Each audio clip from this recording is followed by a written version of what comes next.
l'osier, ça le valorise beaucoup, quoi. Un osier blanc, il vaut quand même plus cher que l'osier brut. Mais c'est un vrai plaisir. Faut pas avoir peur de travailler, quoi. Travail.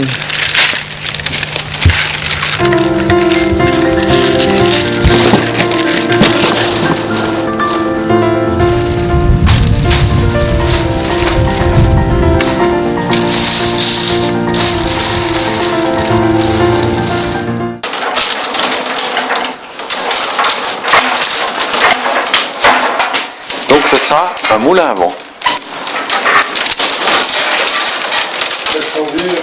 Ah, il y en a deux qui ne sont pas doublés là.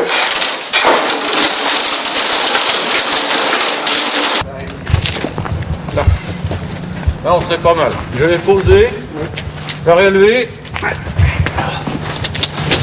Alors, on va peut-être le tourner comme ça, à peine un peu. Hein. Là.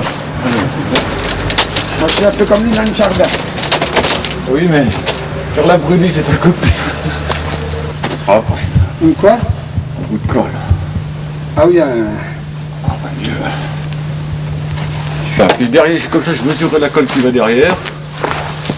la pointe, elle n'est pas trop jolie. 70 heures de travail, à peu près en osier, 45 kilos d'osier. La réalisation a été faite par M. Sonnet, l'armature. Et donc j'ai participé avec lui pour le tressage de l'osier. Donc on a fait ensemble, un peu chez moi, un peu chez lui. Donc ça va partir dans le nord de la France. La ville exacte, moi je ne sais pas. C'est M. Ferrero, Sous-traitant. le sous-traitant. Nous, on sait que c'est pour le nord de la France. On va faire beaucoup de pièces uniques comme ça. Ça à la demande des villes. On demande des objets, ça peut aller du piano au cheval, à des mannequins, à tout ce qu'on veut. Hein.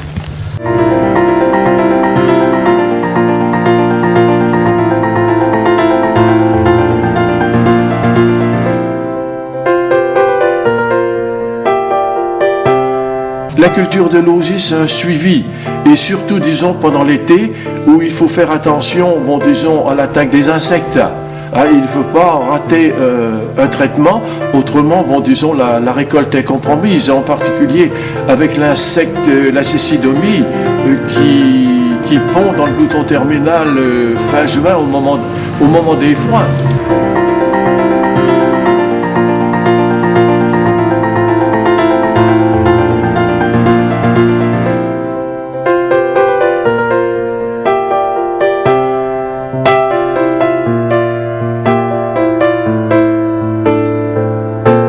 Comme dans tout métier, il faut aimer son métier. Alors disons pour nous, dans la famille, on a toujours bien aimé, comme on dit, la saule, et c'est ce qui nous a motivés, quoi. Et puis nous sommes aussi attachés à notre terre. Il me reste la santé, la providence me l'accorde, et bien tant que je pourrai un petit peu faire face à, bon, disons, à mes responsabilités, ben, je continuerai.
Soyez les bienvenus. Je me présente, je suis l'histoire de la vannerie. L'art de travailler les fibres végétales s'appelle la vannerie. Ils ont probablement regardé la nature et se sont aperçus que dans la nature, il y avait des animaux qui utilisaient des fibres végétales pour se faire un habitat.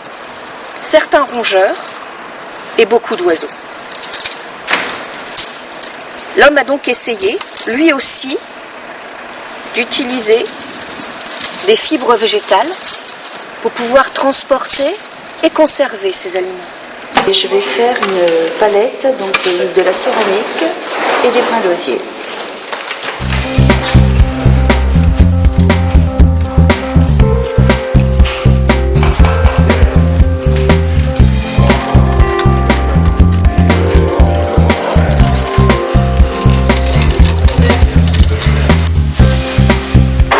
Je vais faire un pignon, il faut que ce côté-là soit plus haut que ce côté-là.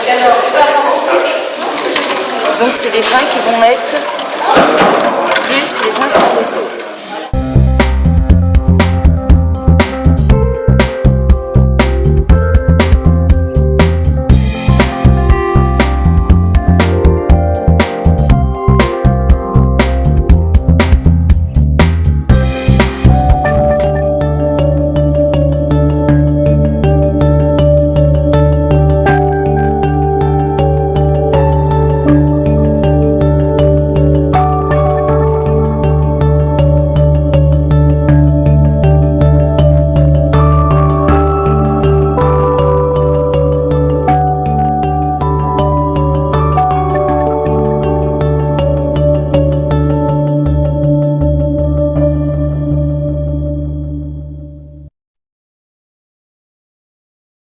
Faye-Bio avait, disons, à l'époque 2400 habitants environ, dont 500, disons, vivaient de la vannerie, ou par, disons, la culture de l'osier, ou par la fabrication, disons, des objets.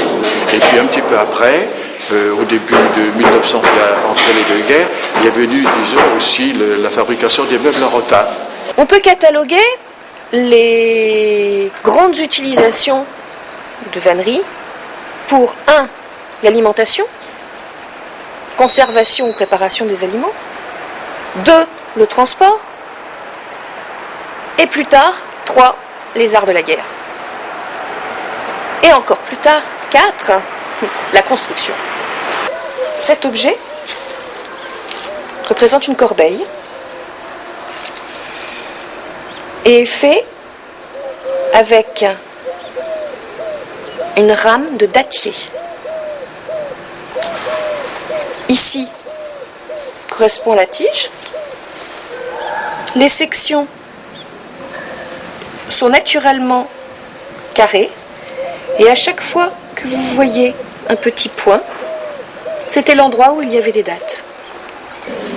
Il y a des régions sur Terre où il existe des marais et des marécages. Eh bien, l'homme a aussi utilisé les végétaux des marais et des marécages.